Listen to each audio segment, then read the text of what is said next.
Hello everyone, I am Piyush Kotak. अगर लोग आपके सपने पर हंस नहीं रहे हैं तो समझ लेना आपके सपने छोटे हैं। मैं इंडिया के फिलेंथ्रोपी और आईटी इंडस्ट्री में रिवॉल्यूशन लाने वाले अजीम प्रेम जी की बात कर रहा हूँ। अजीम प्रेम जी जो विप्रो के संस्थापक थे। विप्रो पहले western India vegetable product limited के नाम से जानी जाती थी। अजीम प्रेम जी के पिताजी ने उसकी स्थापना की थी। अजीम प्रेम जी जब कॉलेज में स्टैनफोर्ड यूनिवर्सिटी में पढ़ाई कर रहे थे, उस दौरान उनके पिताजी की मृत्यु हो गई थी। अजीम प्रेम जी को अपनी पढ़ाई अधूरे में छोड़ के हिंदुस्तान लौटना पड़ा। उसके बाद उन्होंने इस कंपनी की कमान अपने हाथ में ली। कम उम्र में तजुर्बा इतना ना था, लेकिन उनमें जोश था, काम करने का जुनून था। उस दौरान उन्हें यह समझ में आ गया कि आईटी इंडस्ट्री रिवॉल्यूशनरी दौर पर है और हिंदुस्तान में आईटी की इतनी कोई बेहतरीन कंपनी नहीं थी। कुछ कंपनियां थी, लेकिन वो बाहर की कंपनियां थी।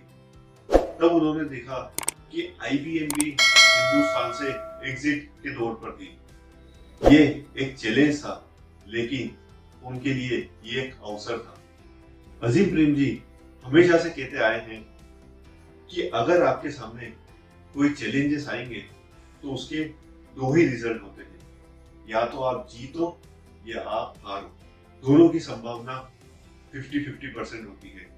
अगर आप जीतते हो तो वो जीत को इतना अपने आप पे हावी मत होने दो, क्योंकि अगर वो ज्यादा हावी होगा तो आपकी फेलियर निश्चित होगी फ्यूचर में। लेकिन अगर आप हार भी जाते हो तो हार से भी निराश न होइए, क्योंकि हर एक हार सिर्फ टेम्परेरी होती है। तो अजीम प्रेम जी बोलते हैं कि challenge gives an opportunity to win और opportunity to learn to become a winner in the future. Azim Prem ji को पता था जिस तरह से नॉलेज बेस और डेटा बेस बढ़ रहा है, तो उसको एनालिसिस करने के लिए ह्यूमन माइंड्स कैपेबल इनफ हो ही नहीं सकते, या फिर जब तक वो एनालिसिस आएगा तब तक बहुत समय लग जाएगा और समय के हिसाब से डेटाबेस बढ़ने ही वाला है।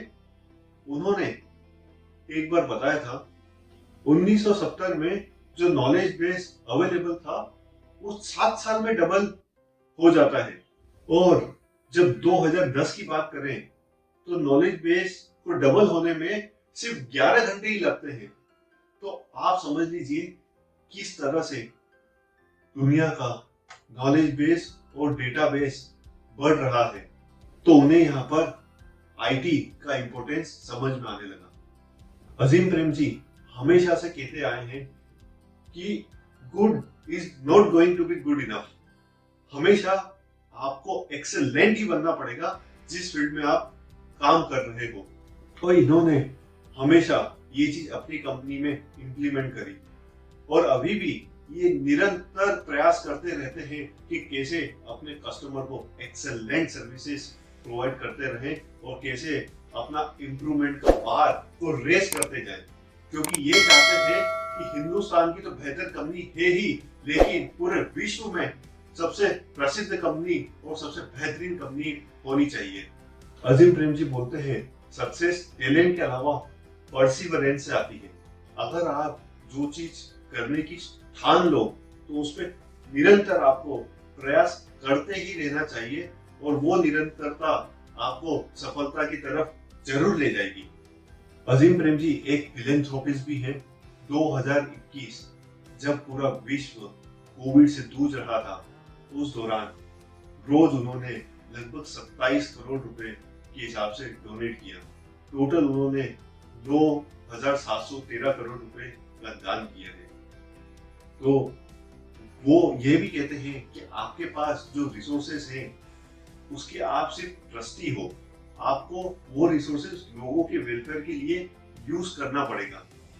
तो अजीम प्रेम जी एक फिलेंथ्रोपिस्ट थे, एक रिवॉल्यूशनरी थिंकर थे और परसिवरेंस एक सक्सेस का मूल मंत्र था। आप इसी तरह सक्सेसफुल लोगों की कहानी अगर सुनना चाहते हैं तो मेरे ये चैनल को सब्सक्राइब और शेयर जरूर करें, क्योंकि और भी 11 पर्सनालिटी की सक्सेसफुल कहानी आप चैनल पर जरूर सुनेंगे। Thank you so much. Stay connected.